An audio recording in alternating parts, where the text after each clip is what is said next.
Hi everybody. Good day. Ooh, sorry for the just want to check something. Sorry for the coughing. I see three parents. Good evening, and we are going to okay. We are going to have a chat about this week that passed. So let me roll the intro and let's start.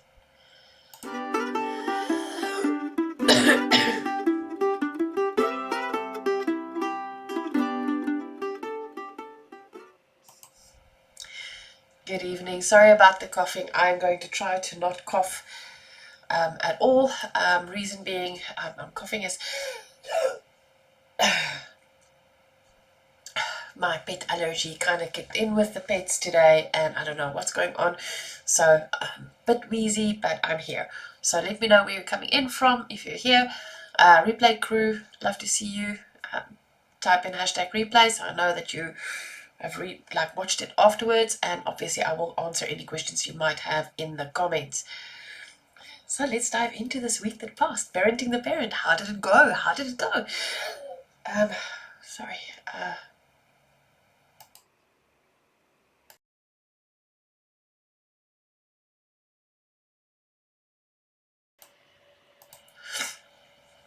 So sorry about that. Oh, it's really going tough. All right. So what did we do this week? This week we actually started looking at some of the labels that we had, the good ones and the bad ones. And you were challenged this week. We all were challenged this week to write a letter to someone, both negative and positive, um, that helped us create this mindset. And the reason we're doing this is, first of all, to understand that in the first 13 years of your life, whatever an adult says to you consistently, added with some trauma and all of that, is the labels you start labeling yourself with. And you will try to suppress that, not think about it, let it be, let it go. But the reality is that but the reality is it takes a lot of work for us to change that label. And that is why the challenge, part of one of the challenges was to take those negative labels and start finding the positive in it. Because the reality is when an adult gave you as a child that negative label, it's because their own inner child was struggling to deal with whatever you were doing as a child at that particular point in time, because they were probably punished or labeled as a child for doing the exact same behavior. You see, the problematic labels that we want to give ourselves as adults, we give it to ourselves because someone has given it to us as a child. Or we've seen behavior like that given to a friend of ours at a very young age, and we decided, well, that's not the label that I want. And we try so hard to change course on it. And then we become parents. And as a parent, we start being confronted with all of these labels that we heard as a kid, especially the negative ones. And we look at our kids, and instead of seeing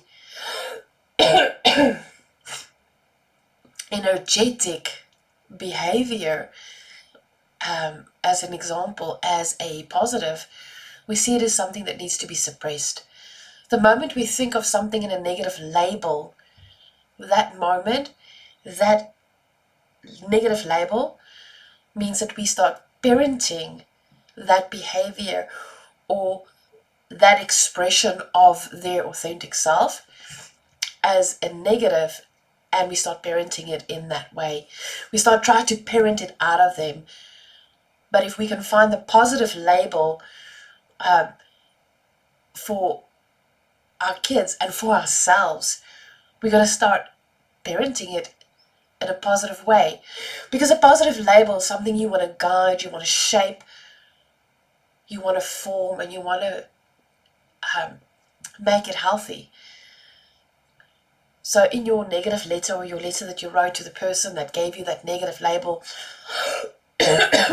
hopefully you used the language that was really boiling in your heart. And if you haven't, tear that letter out, rewrite it until you truly say what you feel about that label. And while you're writing that letter, start finding the positive of that characteristic of yourself that can become something that you want to hone, something you want to celebrate, something you want to embrace in yourself. The next 2-3 weeks is going to be going to be tough, because we are going to delve a little bit more, but I promise you we will have a little bit more fun activities as well. This week that passed, we kind of dived into the deep end, and I know for some of you feel like we dived into the deep end without our floaties, but you have your floaties. That 10 things that you love about yourself. I know many of you struggle to find 10 things. Some of you have 3, some of you have 2.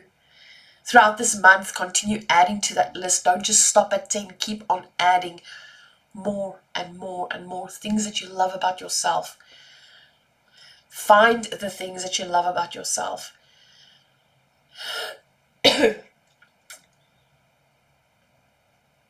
The reason I asked you to write a letter to someone that, like that thing that you love about yourself, it was the first person that recognized that in you, and why you had to write a letter to that person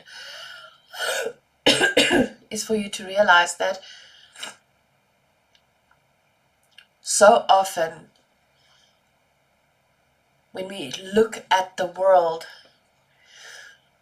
we read our own value into how the world treats us. We get taught to do that in the way that we were parented. So part of your own healing journey is not just to look at the world outside of you to bring in your label, or to recognize who you are as a person, but to start looking at yourself. This coming week, we are going to bring in a balance between communicating to the outside world, listening to the outside world, and sharing with the outside world. While we are parenting ourselves, while we are searching for that wild 3-year-old, 4-year-old, 5-year-old that would just walk up to a random person and say, do you know what, I like dinosaurs. What's your favorite dinosaur? Oh, my favorite color is pink and I like blue as well.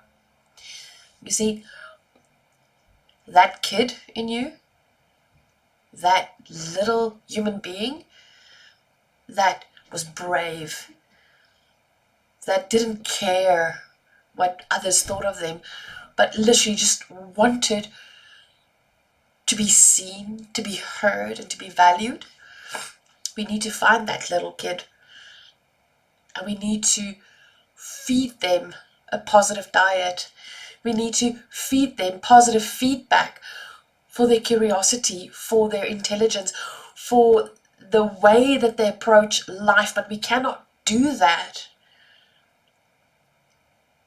if we don't pause and try to listen and find that little kid.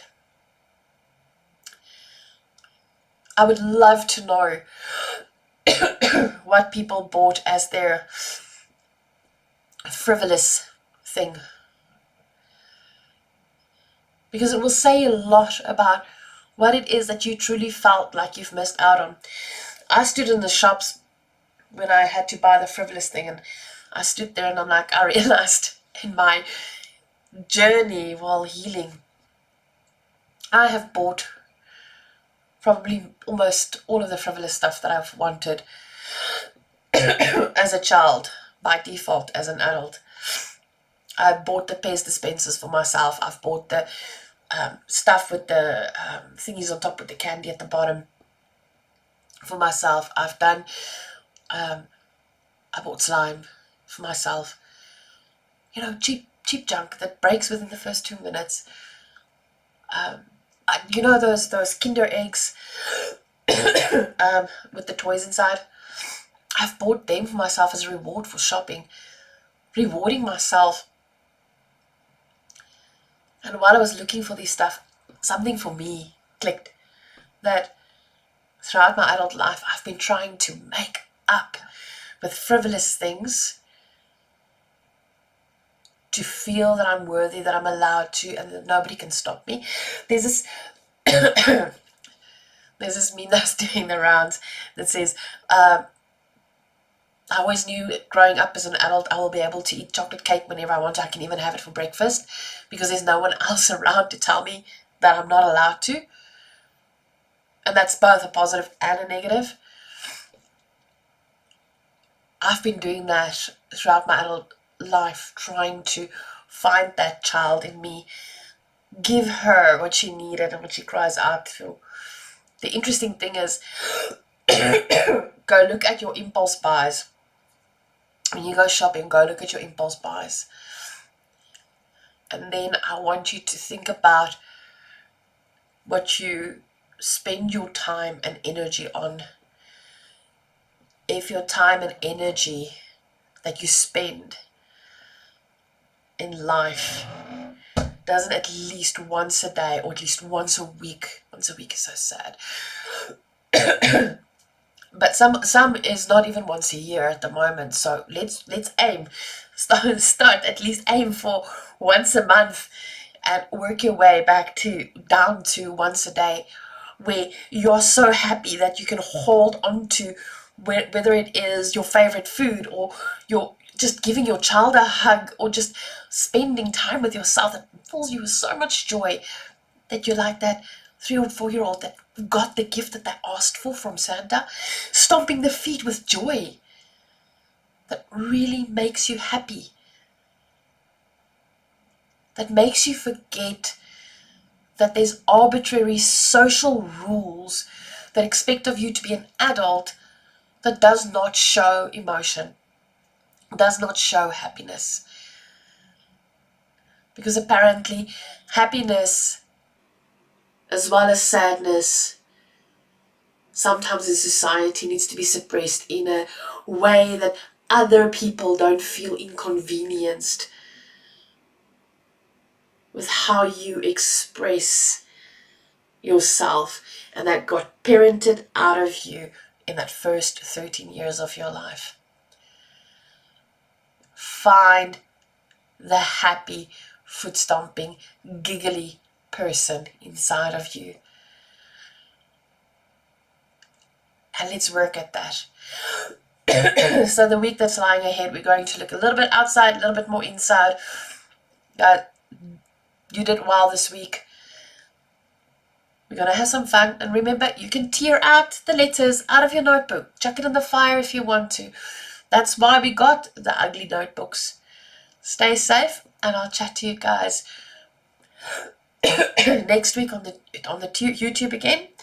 And then obviously keep an eye on TikTok, Insta, and YouTube for your shorts, for your prompts, for your challenge for the next day. Love you all. Stay safe. And remember, you can join the Patreon community. Sorry, I'm like saying goodbye, and I'm like a person that just can't get to the end of everything. So, for the Patreon community, I will send out a notice as well on the Patreon community, but we will be having a conversation next week, Tuesday, exclusively only Patreon members, where we sit and we talk about what we've done in the past 2 weeks. We will do it in a way that you can actually communicate back, and not just type in comments, where we can actually try to see each other. So remember to join the Patreon community downstairs. Remember, the like and the share and the subscribe and all of that counts in this world. But join us in the Patreon community, where we can get a little bit more personal, a little bit more deep dive, a little bit more like in between the everything. Stay safe. I'll see you guys again. And cheers.